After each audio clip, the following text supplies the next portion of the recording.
ETF index mutual funds నేర్చుకుని stock మార్కెట్లో రాణించాలనుకుంటున్నారా? వెంటనే ఈ నెంబర్కి కాల్ చేయండి. వాళ్ళకి ఎలా ఉంది, వాళ్ళకి ఏ విధమైన సర్వీస్ అందించి వాళ్ళని బతికించుకోవాలి, ఈ ఘటనకి ఎవరు కారణమో దాన్ని కనిపెట్టి మళ్ళీ జరగకుండా చూసుకోవాలి. ఎందుకంటే ఈరోజు కూడా మళ్ళీ టోకన్లు ఇచ్చే కార్యక్రమం ఉంటుంది కాబట్టి అవి చేయకుండా మళ్ళీ నీతిమాలిన రాజకీయాలు చేస్తూ దాని నుంచి తాను తప్పించుకోవడం కోసం ఈరోజు ఏ విధంగా అధికారుల నిర్లక్ష్యం అని చెప్పి ఆయన ఒక స్టేట్మెంట్తో దీన్ని కొట్టేయాలని చూడటం నిజంగా ఈ రాష్ట్ర ప్రజలందరూ కూడా అసహించుకుంటున్నారు. ఎందుకంటే ఈరోజు అధికారులను కానీ టీటీడీ పాలక మండలిని కానీ ఎవరు నియమించారు? ఈ చంద్రబాబు నాయుడు గారే కదా. మరి ఒక అసమర్థుడిని ఈరోజు టీటీడీ చైర్మన్గా పెట్టడం జరిగింది, ఒక అసమర్థుడిని ఈరోజు ఎస్పీగా పెట్టడం జరిగింది, ఒక కలెక్టర్ని అక్కడ కలెక్టర్గా పెట్టారు. వీళ్ళెవరికి భక్తుల మీద ప్రేమ లేదు, అభిమానం లేదు, వాళ్ళకి సర్వీస్ చేయాలన్న మైండ్ సెట్ కూడా లేదు. ఎంతసేపు చంద్రబాబు నాయుడు చుట్టూ తిరుగుదామా, ఆయనకి భజన వేస్తే చాలు అనుకున్న కార్యక్రమం మనం 6, 7, 8వ తారీఖున చూసాం. జిల్లాలో ఉన్న తిరుపతి, చిత్తూరు జిల్లా ఎస్పీలతో సహా ప్రతి ఒక్కరూ కూడా చంద్రబాబు నాయుడు చుట్టూ తిరుగుతూ భజన చేస్తూ ఈరోజు ప్రజల్ని గాలికి వదిలేశారు. కాబట్టే నిన్న ఇంత పెద్ద సంఘటన జరిగింది. ఎంత దురదృష్టకరం అంటే ఇదేదో సడన్గా ఈరోజు ప్రోగ్రాం పెట్టారు, మాకు తెలియకపోవడం వల్ల ఇలా జరిగిందని చెప్పడానికి లేదు. ఎవ్రీ ఇయర్ వైకుంఠ ఏకాదశి లక్షలాది మంది భక్తులు రావటం మనం కళ్ళారా చూస్తున్నాం. గత ప్రభుత్వం మీరు చూశారు, భక్తులకి ఏ విధంగా సౌకర్యాలని అందించడంలో, వాళ్ళకి సేఫ్టీని క్రియేట్ చేయటంలో, వాళ్ళకు వచ్చిన వాళ్ళకి పిల్లలకి పాలు ఇవ్వటం కానీ, పెద్దవాళ్ళకి వృద్ధులకి షెల్టర్స్ ఇవ్వటం కానీ, ఆడవాళ్ళకి కుటుంబ సభ్యులకి భోజనాలు ఏర్పాటు చేయడం మనం కళ్ళారా చూసాం. కానీ నిన్న ఫుల్ డే జనాలు ఎండల్లో రోడ్ల మీద పార్కుల దగ్గర కూర్చొని ఉంటే మంచినీళ్ళు ఇచ్చేవాళ్ళు లేడు, చిన్నపిల్లలకి పాలు ఇచ్చేవాళ్ళు లేరు, ముసలోళ్ళకి షెల్టర్స్ లేదు, భోజనాలు లేదు. అంటే ఎంత నిర్లక్ష్యం ప్రజలంటే, భక్తులంటే అనేది ఇక్కడ మనం గమనించాలి. నిన్న జరిగింది ఏదో ప్రమాదశాత్తు జరిగింది కాదు, ఇది ప్రభుత్వం చేసిన హత్యలు. ఎందుకంటే చంద్రబాబు నాయుడు గారి నిర్లక్ష్యం, ఆయన నియమించిన టీటీడీ పాలక వర్గం, అలాగే దేవాదాయ శాఖ మంత్రి, అలాగే డిప్యూటీ సీఎం, అలాగే హోంమంత్రి, వీళ్ళందరి నిర్లక్ష్యం వల్లే ఇది జరిగింది. కాబట్టి వీళ్ళందరి మీద కేసులు, అంటే క్రిమినల్ కేసుల్ని ఫైల్ చేయాలని కూడా మేము డిమాండ్ చేస్తున్నాం. ఎందుకంటే మొన్నే మనం చూసాం, తెలంగాణలో ఒక సినిమా ఫ్యాన్ షోకి అల్లు అర్జున్ గారు వస్తే ఆయనకి సంబంధం లేకుండా తోపులాట జరిగినప్పుడు అక్కడ ఒక మహిళ చనిపోతే అల్లు అర్జున్ గారి మీద 105 BNS పెట్టడం జరిగింది. మరి అలాంటప్పుడు ఇక్కడ ప్రతి సంవత్సరం లక్షలాది మంది వస్తారని తెలిసి వాళ్ళకి సేఫ్టీ కల్పించి, వాళ్ళకి అన్ని సౌకర్యాలు అందించి, వాళ్ళకి టికెట్లు ఇవ్వడానికి క్యూలో ఏర్పాట్లు చేయాల్సిన బాధ్యత ఉన్న చంద్రబాబు నాయుడు గారి నుంచి, టీటీడీ చైర్మన్ పాలక మండలి నుంచి కింద స్థాయి ఎస్పీ వరకు మరి అందరూ బాధ్యత వహించాలి కదా. కానీ ఈరోజు ఎంత దురదృష్టం అంటే, ఇది పద్మావతి పార్క్లో 5 మంది చనిపోయిన ఆ ప్లేస్లో జరిగిన FIR. దీంట్లో 105 పెట్టాల్సింది వీళ్ళు 194 BNSS పెట్టారు. అలాగే విష్ణు నివాసం దగ్గర ఒకరు చనిపోయారు, దానికి కూడా 105 పెట్టాల్సింది 194 BNSS పెట్టారు. అంటే ఇది ప్రమాదవశాత్తు జరిగింది, ఏదో జారి పడిపోయి తొక్కిసలాట జరిగింది, దీంట్లో ఎవరు కూడా కావాలని చేయలేదు, మాకెవరికి దీంట్లో సంబంధం లేదు అని చేతులు కడుగేసే కార్యక్రమం చేస్తున్నారు. ఎందుకంటే వైకుంఠ ఏకాదశి దర్శనానికి వచ్చే భక్తులకి అన్ని సదుపాయాలు కల్పించాల్సిన బాధ్యత ఈ రాష్ట్ర ప్రభుత్వానికి ఉంది. ఈ రాష్ట్ర ప్రభుత్వం ఆ జిల్లా ఎస్పీకి, అలాగే కలెక్టర్కి బాధ్యతనిస్తారు, అలాగే పాలక మండలికి బాధ్యతనిస్తారు. సో వీళ్ళందరూ కోఆర్డినేషన్ చేసుకొని చేయాల్సిన పనిని ఈరోజు వీళ్ళు నిర్లక్ష్యం చేసి 6 మంది ప్రాణాలు బలికొని 34 మంది గాయాల పాలైతే ఎవరికి సంబంధం లేదు, ప్రమాదవశాత్తు జరిగిందని 194 BNSS పెట్టడం ఎంతవరకు సమంజసం? సో ఈరోజు నేను అడుగుతున్నాను, మొన్న విజయవాడలో హైందవ శంకారావం చేశారు, హైందవుల్ని మనం కాపాడుకోవాలి. మరి ఈరోజు ఇంతమంది హైందవ భక్తులు చనిపోతూ గాయాలవుతుంటే ఎక్కడికి వెళ్ళారు ఈ పీఠాధిపతులు? ఇప్పుడు బయటికి రండి, బయటకు వచ్చి తిరుమల పవిత్రతను కాపాడండి, అక్కడ చనిపోయిన వాళ్ళ కుటుంబాలతో మాట్లాడండి, ఆ చనిపోవటానికి కారణమైన ఈ ప్రభుత్వాన్ని, పాలక మండలిని నిలదీసి వాళ్ళ మీద క్రిమినల్ కేసులు పెట్టేంత వరకు మరి ధర్నా చేయండి. ఎందుకు మాట్లాడట్లేదు? అలాగే మీరు మొన్న చూస్తే అసలు లడ్డూలో కల్తీ జరగకపోయినా వీళ్ళు చెప్పిన అబద్ధాన్ని వీళ్ళ కూటమి ప్రభుత్వంలో ఉన్న బీజేపీ మాధవీలత గారు వందే భారత్ ఎక్స్ప్రెస్లో భజన చేసుకుంటూ వచ్చి ఎన్ని రకాలుగా మాట్లాడిందో మనం చూసాం. నిజంగా మీకు దేవుడి మీద భక్తి ఉంటే, భక్తుల మీద ప్రేమ అభిమానం ఉంటే, ఈరోజు 6 మంది ఎవరి వల్ల అయితే చనిపోయారో ఈ ప్రభుత్వాన్ని నిలదీయండి. ఈ ప్రభుత్వంలో ఎవరెవరు ఈ చావుకు కారణమయ్యారో వాళ్ళందరి మీద మోడీ గారికి చెప్పి క్రిమినల్ కేసులు పెట్టించండి. అంతేగాని ఈరోజు మీరు పూసుకొని మీరు చేస్తే మాత్రం అది కరెక్టు, వేరే వాళ్ళు చేస్తే తప్పు అన్నట్టుగా దొంగ మాటలు చెప్తూ ఎవరి మీద దుమ్మెత్తి పోయాలనుకుంటే ప్రజలు అన్నీ గమనిస్తున్నారు. అండ్ ఈరోజు మీరు చూస్తే మోడీ గారికి కూడా మేము విన్నవించుకుంటున్నాం, మీకు భక్తి ఎక్కువ ఉంది కాబట్టి ఈరోజు తిరుమలలో జరిగింది పూర్తిగా చంద్రబాబు నాయుడు గారి ఫెయిల్యూర్, ఆయన నియమించిన అఫీషియల్స్, పాలక మండలి ఫెయిల్యూర్. సో వీరందరి మీద విచారణ జరిపించి దీనికి ఎవరెవరి నిర్లక్ష్యం కారణమో వాళ్ళందరి మీద క్రిమినల్ కేసులు వేసి వీళ్ళందరినీ లోపల పెట్టాలి. ముందు వీళ్ళందరితో రాజీనామా చేయించాలని కూడా డిమాండ్ చేస్తున్నాం. ఇక హోంమంత్రి గారు ఉన్నారు, ఎప్పుడు ప్రెస్ మీట్ పెట్టి ఎవరి మీద దుమ్మెత్తి పోద్దామా, ఎవరిని మాట్లాడదామా అనుకుంటున్నారే తప్ప వీళ్ళు వచ్చిన తర్వాత ఈ రాష్ట్రంలో లా అండ్ ఆర్డర్ ఎలా దిగజారిపోయింది, మహిళల మీద ఎలా అఘాయిత్యాలు అవుతున్నాయి, ఏ విధంగా మనుషులు చనిపోతున్నారు తోపులాట్లో పోలీసుల నిర్లక్ష్యం వల్ల, వీళ్ళకి కంట్రోల్ లేదనేది స్పష్టంగా అర్థమవుతుంది. సో ఇలాంటి వాళ్ళని హోంమంత్రిగా పెడితే ఇంకెంతమంది ప్రాణాలు తీస్తారో ఒకసారి మీరే ఆలోచించి యాక్షన్ తీసుకుంటే మంచిదని కూడా కోరుకుంటున్నాను. అండ్ మనకొక సనాతన యోధుడు తిరుపతిలో ఆయన డిక్లేర్ చేసుకున్నాడు, నేను సనాతన యోధుణ్ణి, హిందువుల పక్కన నిలబడుతున్నా, హిందువులకు ఏదైనా జరిగితే నేను ఊరుకోను అన్నావు.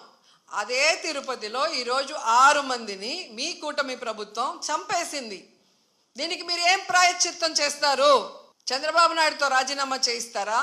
మీరు బాధ్యత తీసుకొని రాజీనామా చేస్తారా? లేదా టీటీడీ చైర్మన్తో రాజీనామా చేయిస్తారా? హోంమంత్రితో రాజీనామా చేస్తారా? లేదా అందరూ కలిసి కట్టకట్టుకొని రాజీనామా చేస్తారా? మీ అందరి ఫెయిల్యూరే కదా ఇది. నిజమైన సనాతన యోధుడివైతే ఇప్పుడు రా, వచ్చి మీ ప్రభుత్వంలో ఎవరెవరి నిర్లక్ష్యం వల్ల ఇది జరిగిందో వారందరి మీద క్రిమినల్ కేసులు పెట్టించుకోండి. అంతేగాని ప్రమాదవశాత్తు జరిగిందని 194 BNSS పెట్టేసి చేతులు దులిపేసుకోవాలంటే మాత్రం వదిలే ప్రసక్తే లేదు అని కూడా ఈ సందర్భంగా తెలియజేసుకుంటున్నా. అండ్ చంద్రబాబు నాయుడు ఆయన లెగ్గు మహత్యం ఏంటో కానీ ఆయన ఎప్పుడు అధికారంలోకి వస్తే అప్పుడు ఈ రాష్ట్రంలో మనం ఎన్నో చావులు చూడాల్సి వస్తుంది. గతంలో గోదావరి పుష్కరాలు ఈయన పబ్లిసిటీ పిచ్చి వల్ల ఇలాగే గేట్లు తెరిచి జనాలు తోసుకొని ఒకరి మీద ఒకరు పడి 29 మంది చనిపోయారు. మొన్న ముఖ్యమంత్రి అయిన వెంటనే ఈయన నిర్లక్ష్యం వల్ల, ఈయన వైఫల్యం వల్ల దాదాపుగా విజయవాడ వరదల్లో 60 మందికి పైగా చనిపోయారు. మళ్ళీ ఈరోజు చిత్తూరు జిల్లా కుప్పంలో ఉండగానే 6, 7, 8 ఉండి పోలీసులందరినీ తిప్పుకొని ప్రజల్ని గాలికి వదిలేశారు. మానిటరింగ్ లేదు, ఇన్ని లక్షల మంది వస్తున్నారు, వీళ్ళకి ఏం సదుపాయాలు చేశారు, వీళ్ళకి ఎలా టోకన్స్ ఇస్తున్నారు, ఎక్కడ క్యూ లైన్స్ ఇచ్చారు అనేది ముఖ్యమంత్రి పట్టించుకోడు, చైర్మన్ పట్టించుకోడు, ఎస్పీ, కలెక్టరు, అలాగే ఎండోమెంట్ మినిస్టర్ ఎవరు పట్టించుకోరు. బాగా జరిగితేమో మా గొప్పతనం 30 years ఇండస్ట్రీ, 40 years ఇండస్ట్రీ అని గొప్పలు చెప్పుకుంటారు. లేదు అంటే గత ప్రభుత్వ వైఫల్యం లేదా అఫీషియల్స్ వైఫల్యం అని ఎప్పుడు ఎవరో ఒకరి మీద దుమ్మెత్తి తప్పించుకోవాలన్న ప్రయత్నం చేస్తున్నారు. ఇది సీరియస్గా తీసుకోవాల్సిన ఇష్యూ. ఈ చంద్రబాబు నాయుడు గారి వైఫల్యం వల్ల, అసమర్థ వల్లే ఈరోజు ఇంతమంది చనిపోయారు. ఆయన నియమించిన వాళ్ళు ఎవరైతే ఉన్నారో వాళ్ళందరి నిర్లక్ష్యం వల్ల జరిగింది. సో వెంటనే ఈ ఎఫ్ఐఆర్లు మార్చి తప్పు చేసిన వాళ్ళ మీద క్రిమినల్ కేసులు పెట్టాలి. లేకపోతే మేమైతే వైఎస్ఆర్సీపీ తరఫున భక్తులకి అండగా ఉండి ఆ చనిపోయిన కుటుంబాల తరఫున పోరాటం చేస్తాం. వాళ్ళకి కూడా ఎక్స్గ్రేషియా ఒక్కొక్కరికి మరి డబ్బులు 1 కోటి నుంచి 2 కోట్ల దాకా ఇవ్వాల్సిన అవసరం ఉంది. ఎందుకంటే మీ వల్లే వాళ్ళు చనిపోయారు, వాళ్ళ నిర్లక్ష్యం వల్ల కాదు. అలాగే గాయాలైన వాళ్ళకి 25 లక్షల రూపాయలు కూడా ఇవ్వాలని డిమాండ్ చేస్తూ, నిజంగా తిరుపతి అమ్మాయిగా నాకు నిజంగా చాలా బాధేస్తుంది. ఎందుకంటే నాకు తెలిసి ఇంతవరకు తిరుమల చరిత్రలో ఇలా వైకుంఠ ఏకాదశి కోసం దర్శనానికి వచ్చిన వాళ్ళు చనిపోయిన దాఖలాలే లేదు. అలాంటిది ఈరోజు 6 మంది దాకా చనిపోయారు అంటుంటే, ఆ కుటుంబాలు టీవీల్లో చూస్తుంటే వాళ్ళు ఏడుస్తుంటే మనసు ద్రవించిపోతుంది. కానీ ఈ కుటుంబ ప్రభుత్వానికి ఏ ఎమోషన్ లేదు, ఏ బాధ లేదు. ఎలా తప్పించుకుందామా, ఎవరి మీద తోసేద్దామా అన్న ప్రయత్నమే వీళ్ళు చేస్తున్నారు. సో ఖచ్చితంగా మోడీ గారిని డిమాండ్ చేస్తున్నాం, మీరు దీని మీద సీరియస్గా ఎంక్వైరీ చేయించాలి. తప్పు చేసిన వాళ్ళ మీద క్రిమినల్ కేసులు పెట్టి వీళ్ళని లోపల పెట్టాలి.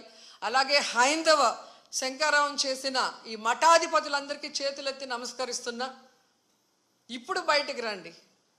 బయటకు వచ్చి ఈ హైందవ ధర్మాన్ని నమ్ముకున్న భక్తుల్ని కాపాడుకోవాల్సిన బాధ్యత మన మీద ఉంది.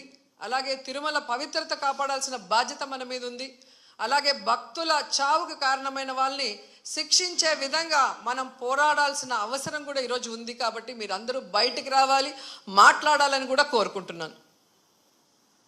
ఈరోజు ఎంత దురదృష్టం అంటే, మొన్న game changer film function pre release event చూశాను. ఫొటోస్ చూస్తే మినిస్టర్ ఉన్నారు, కలెక్టర్ ఉన్నారు, ఎస్పీ ఉన్నారు. ఒక సినిమా ఫంక్షన్కి ఇంత ఇంట్రెస్ట్గా, ఇంత చిత్తశుద్ధిగా పనిచేసిన వాళ్ళు ఎందుకు టీటీడీకి సంబంధించిన వైకుంఠ ఏకాదశికి ఇంట్రెస్ట్ లేకుండా పనిచేస్తున్నారు? ఎందుకు భక్తుల సేవలో ఉండకుండా చంద్రబాబు నాయుడు సేవ కోసమే మీ టైం కేటాయిస్తున్నారని నేను అడుగుతున్నాను. దీంట్లో కల్ప్రిట్ ముఖ్యమైన వాడు ఎవరంటే జేఈఓ ఇన్ఛార్జ్ ఈఓగా ఉన్నారు వెంకయ్య చౌదరి. వెంకన్న దేవుడిని ఆయన చేతికి చంద్రబాబు నాయుడు ఇస్తే, ఈ వెంకయ్య చౌదరి ఈ టీటీడీని ఏం చేస్తున్నాడో అక్కడ మీరు ఒకసారి ఎంక్వైరీ చేస్తే మీకే అర్థమవుతుంది. టీటీడీని ఈరోజు టీడీపీ ఆఫీస్ లాగా తయారు చేసి ఈరోజు భక్తుల సేవ కన్నా టీడీపీ వాళ్ళ సేవలోనే వీళ్ళు తరిస్తున్నారు. ముందు ఆ జేఈఓ వెంకయ్య చౌదరిని అక్కడి నుంచి తీసేస్తేనే ఆ తిరుమల ప్రక్షాళన అవుతుందని కూడా ఈ సందర్భంగా తెలియజేసుకుంటున్నా. దేవుడి మీద భక్తి లేని వాడికి, ఆ పోస్టు చేసే విలువ లేని వ్యక్తికి అలాంటి పెద్ద పోస్ట్ ఇస్తే ఇలాగే ఉంటుంది. ఆయన ప్రెస్ మీట్లు పెట్టి రాజకీయం మాట్లాడతాడు, జగన్ గారిని తిడతాడు. కానీ ఒక టీటీడీ చైర్మన్గా తన బాధ్యత ఏంటి, వైకుంఠ ఏకాదశికి ఎలాంటి ఏర్పాట్లు చేయాలి, ఈఓని, ఎస్పీని, కలెక్టర్ని కలుపుకొని కోఆర్డినేట్ చేసుకొని ఎలా వచ్చే భక్తులకి అన్ని సదుపాయాల్ని, సేఫ్టీని అందించాలన్న ఆలోచన ఇతనికి లేదు. ఇన్సిడెంట్ జరిగినప్పుడు కూడా హైదరాబాద్లో కూర్చొని ఉన్నాడు. ఆయన మాట్లాడిన తీరు చూస్తే తాగి మాట్లాడా, వయసు అయిపోయి మాట్లాడా నాకైతే అర్థం కాలేదు. కానీ ఎంత కేర్లెస్గా, ఎంత సిల్లీగా ఆయన మాట్లాడిన మాటలు. నేను గుడిలో ఎస్పీ కనిపిస్తే చెప్పాను, కొంచెం జాగ్రత్తగా చూసుకోండి, ఏదో గొడవలు అవుతున్నాయి అని నాకు సమాచారం వచ్చింది అన్నాడు. మరి ఎస్పీకి చెప్పిన తర్వాత ఎస్పీ కరెక్ట్గా చూసుకుంటున్నాడా లేదా మానిటరింగ్ చేయాల్సిన బాధ్యత చైర్మన్కి, బోర్డు మెంబర్స్కి ఉంది కదా. మరి నువ్వు హైదరాబాద్లో కూర్చుంటే తిరుపతిలో టికెట్లు ఏ కౌంటర్లో ఇస్తున్నారు, వాళ్ళకి ఏం సేఫ్టీ ఉంది, వాళ్ళకి ఏమి సౌకర్యాలు అందుతున్నాయో ఎలా తెలుస్తుంది మీకు? మంత్రి గారు, ఎమ్మెల్యే, చైర్మన్, పాలక మండలి, కలెక్టరు, ఎస్పీ వీళ్ళందరూ తిరగాలి తిరుపతిలో, తిరుమలలో ఎలా ఉన్న ఏర్పాట్లు, ఏమైనా అవసరం ఉందా అని చెప్పి అఫీషియల్స్ని కోఆర్డినేట్ చేసుకోవాల్సిన పని అధికారంలో ఉన్న వాళ్ళది. అలా చేసుకోకుండా అంతా దైవేచ్ఛ. నేను ముందే అనుకున్న ఎస్పీ గారికి చెప్పా, వినలేదు అంటే ఎవరిని ఇరికిచ్చి తప్పించుకోవాలనుకుంటున్నారో వాళ్ళే గమనించుకోవాలి. గతంలో టీటీడీ చైర్మన్లుగా పనిచేసిన వాళ్ళు కరుణాకర్ రెడ్డి గారు ఉన్నారు మనకు, అట్లాగే సుబ్బారెడ్డి గారు ఉన్నారు.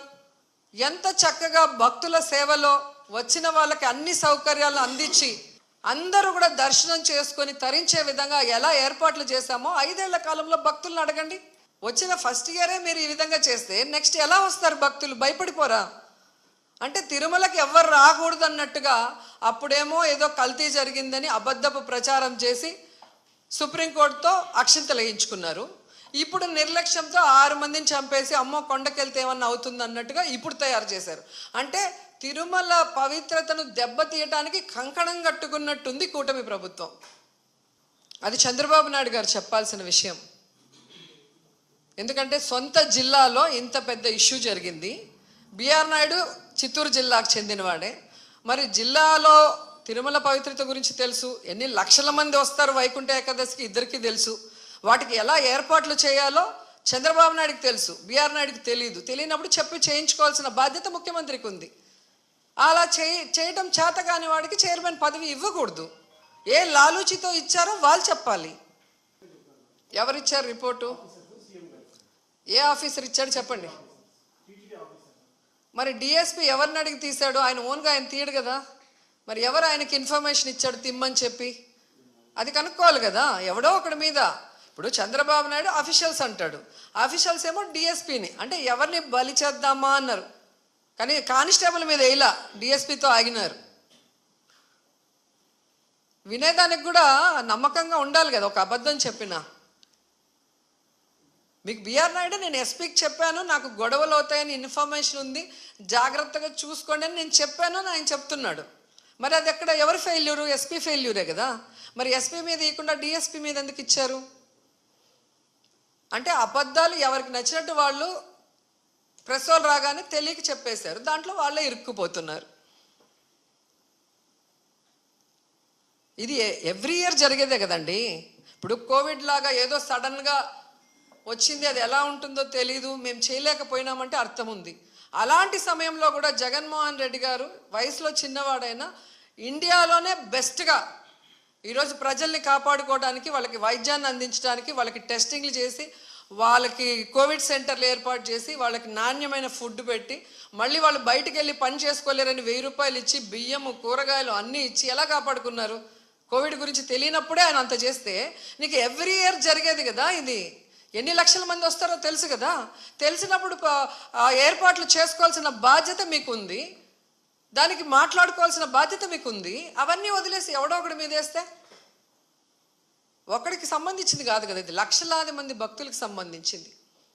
రేపొద్దున వీళ్ళందరూ పైకి వస్తారు కదా దర్శనానికి, అప్పుడు ఇంకా ఎక్కువ తోపులాట ఉంటుంది. మరి అక్కడ ఎలా కంట్రోల్ చేస్తారు? సో ఇది ఎవడో ఒకరిని బలిపశువు చేయాలనేసి టీవీల్లో వార్తలు ఇస్తూ ఎఫ్ఐఆర్లో మాత్రం ప్రమాదవశాత్తు జరిగిందని రాయటం. మీరు ఆలోచించండి, ఇది తప్పించుకోవడానికి చేస్తున్న కార్యక్రమం. భగవంతుడు వీళ్ళని వదిలిపెట్టడు, ఈ తప్పు చేసిన వాళ్ళని వదిలిపెట్టడు. అట్లాగే కేంద్ర ప్రభుత్వం కూడా సిన్సియర్గా దీని మీద ఇన్వెస్టిగేషన్ చేయించి తప్పు చేసిన వాళ్ళ మీద క్రిమినల్ కేసులు వేయాలి. అది మా డిమాండ్. అలాగే చనిపోయిన వాళ్ళకి, క్షతగాత్రులైన వాళ్ళకి ఎక్స్గ్రేషియా ఇవ్వాల్సిన బాధ్యత ప్రభుత్వానికి ఉంది. అది ఇమీడియట్గా చేయాలి. చేస్తారు, ఇవ్వరు. గతంలో చేసినవి కూడా ఇంతవరకు అందలేదు. వాళ్ళంతా సీరియస్ ఇష్యూ అయినప్పుడు ఊరికే అట్లా. అది ఇప్పించాల్సిన బాధ్యత మన అందరి మీద ఉంది.